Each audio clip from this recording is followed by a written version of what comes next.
राष्ट्रीय समाचार। एक, ईडी की बड़ी कार्रवाई। एमबी वैली सिटी के पास 707 एकड़ जमीन कुर्क, 1460 करोड़ रुपए है कीमत। प्रवर्तन निदेशालय ईडी ने सहारा समूह की एमबी वैली सिटी परियोजना के पास स्थित 707 एकड़ जमीन को कुर्क कर लिया है। इस जमीन की अनुमानित कीमत 1460 करोड़ रुपए बताई जा रही है। ये कार्रवाई वित्तीय अनियमितताओं और मनी लॉन्ड्रिंग के एक पुराने मामले से जुड़ी हुई है, जिसकी जांच ईडी कर रहा है। माना जा रहा है कि यह जमीन सहारा समूह की उन संपत्तियों का हिस्सा है जिन्हें निवेशकों का पैसा लौटाने के लिए बेचा जाना है।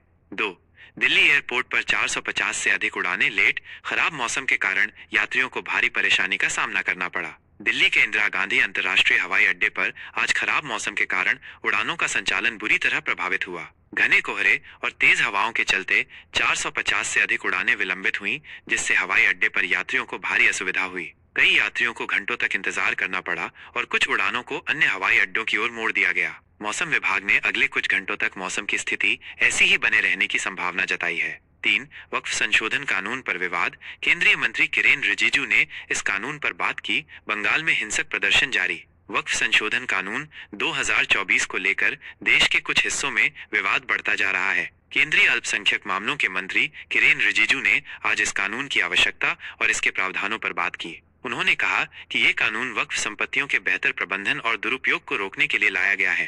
हालांकि पश्चिम बंगाल में इस कानून के विरोध में हिंसक प्रदर्शन जारी हैं, जहां प्रदर्शनकारियों ने सड़कों पर उतरकर सरकार के खिलाफ नारेबाजी की और कुछ स्थानों पर तोड़फोड़ भी हुई। चार, राजस्थान में ईडी का छापा।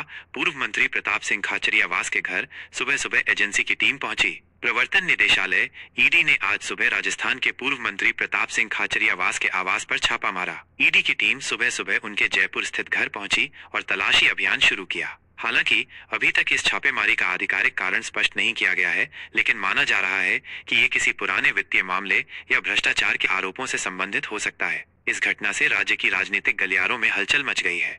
पाँच, रॉबर्ट वाड्रा ईडी दफ्तर पहुंचे। शिकोहपुर लैंड डील मामले में उनसे पूछताछ जारी। व्यवसायी रॉबर्ट वाड्रा आज प्रवर्तन निदेशालय ईडी के दफ्तर पहुंचे। उनसे शिकोहपुर लैंड डील मामले में पूछताछ की जा रही है। यह मामला हरियाणा के शिकोहपुर में हुई एक जमीन की खरीद बिक्री से जुड़ा है, जिसमें वित्तीय अनियमितताओं के आरोप लगे हैं। ईडी इस मामले में पहले भी वाड्रा से कई बार पूछताछ कर चुकी है और आज की पूछताछ को इस जांच प्रक्रिया का हिस्सा माना जा रहा है। 6, सपा सांसद रामजी लाल सुमन का विवादित बयान। हर मंदिर के नीचे बौद्ध मठ होने का दावा किया। समाजवादी पार्टी सपा के सांसद रामजी लाल सुमन ने एक विवादास्पद बयान दिया है, जिसमें उन्होंने दावा किया है कि देश के हर मंदिर के नीचे कभी बौद्ध मठ हुआ करते थे। उनके इस बयान से राजनीतिक और धार्मिक सर्कल्स में तीखी प्रतिक्रिया हुई है। कई हिंदू संगठनों ने उनके इस बयान की कड़ी निंदा की है और इसे धार्मिक भावनाओं को भड़काने वाला बताया है। 7, अखिलेश यादव का बयान। इतिहास की बातों को इतिहास में ही रहने देने की सलाह दी। सपा अध्यक्ष और उत्तर प्रदेश के पूर्व मुख्यमंत्री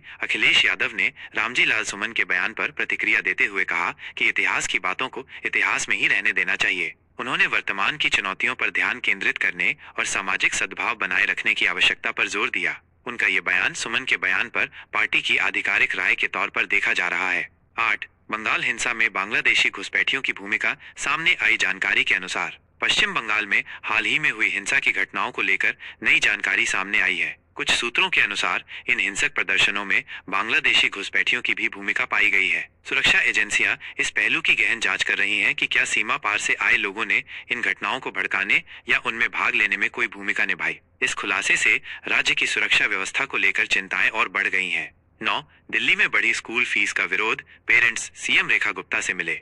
दिल्ली में निजी स्कूलों द्वारा बढ़ाई गई फीस का अभिभावक लगातार विरोध कर रहे हैं। आज बड़ी संख्या में अभिभावकों ने मुख्यमंत्री रेखा गुप्ता से मुलाकात की और उन्हें इस मुद्दे पर अपनी चिंताएं बताईं। अभिभावकों का कहना है कि अचानक फीस में की गई वृद्धि से उन पर आर्थिक बोझ बढ़ गया है। मुख्यमंत्री ने उनकी मांगों पर विचार करने और उचित कार्रवाई का आश्वासन दिया है। 10, उत्तर प्रदेश में सीएनजी और पीएनजी महंगी।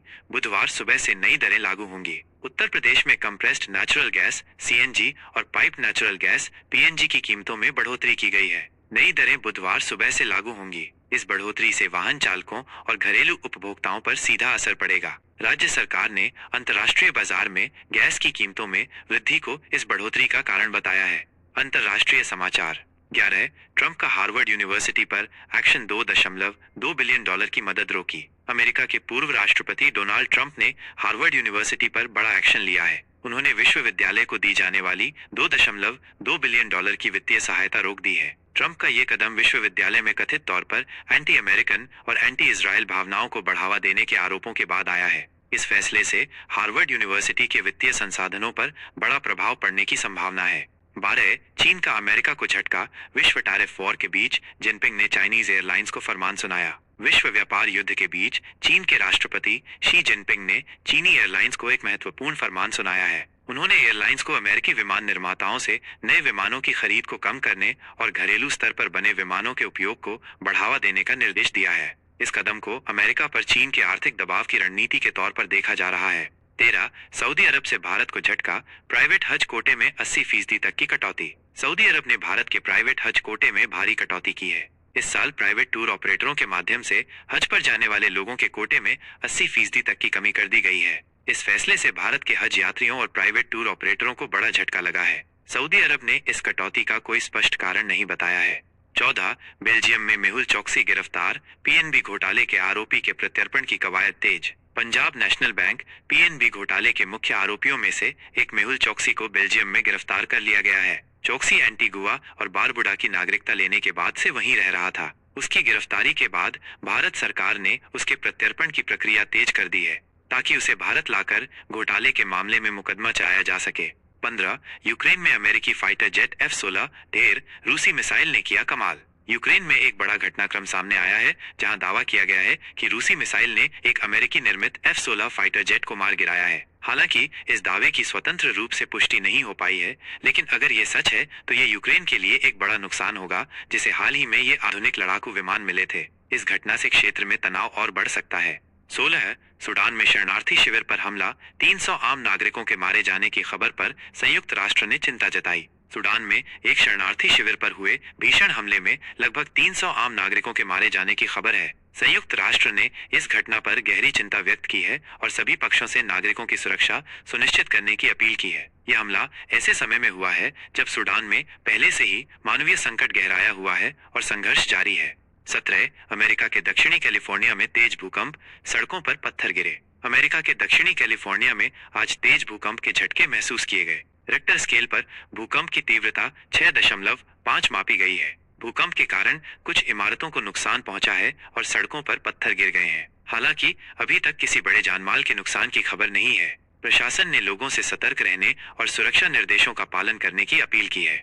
18 यूरोपीय संघ का अपने अफसरों को निर्देश। जासूसी की आशंका के चलते कीपैड फोन इस्तेमाल करने की सलाह। यूरोपीय संघ EU ने अपने उच्च स्तरीय अधिकारियों को जासूसी के बढ़ते खतरे को देखते हुए कीपैड वाले साधारण मोबाइल फोन फीचर फोन का उपयोग करने की सलाह दी है। EU का मानना है कि स्मार्टफोन की तुलना में कीपैड फोन को हैक करना अधिक मुश्किल है और ये संवेदनशील सूचनाओं की सुरक्षा के लिए बेहतर विकल्प हो सकता है। 19 बांग्लादेश में मंगल शोभा यात्रा का नाम बदलने पर विवाद। पीएम शेख हसीना ने जताई नाराजगी। बांग्लादेश में पारंपरिक मंगल शोभा यात्रा के नाम को बदलने के प्रस्ताव पर विवाद खड़ा हो गया है। प्रधानमंत्री शेख हसीना ने इस प्रस्ताव पर नाराजगी जताई है और कहा है कि सांस्कृतिक परंपराओं को बदलने की कोई आवश्यकता नहीं है। मंगल शोभा यात्रा ढाका विश्वविद्यालय द्वारा आयोजित एक वार्षिक सांस्कृतिक कार्यक्रम है जो बंगाली नव वर्ष का प्रतीक है। 20 पाकिस्तान रक्षा बजट में भारी बढ़ोतरी की तैयारी। चीन से आधुनिक हथियार खरीदने की योजना। पाकिस्तान अपने रक्षा बजट में भारी बढ़ोतरी करने की योजना बना रहा है। आर्थिक संकट से जूझ रहे देश के इस कदम को चीन से आधुनिक हथियार खरीदने की महत्वाकांक्षी योजना से जोड़कर देखा जा रहा है। माना जा रहा है कि पाकिस्तान अपनी सैन्य क्षमता को मजबूत करने के लिए ये कदम उठा रहा है, जिससे क्षेत्रीय सुरक्षा समीकरण प्रभावित हो सकते हैं। यह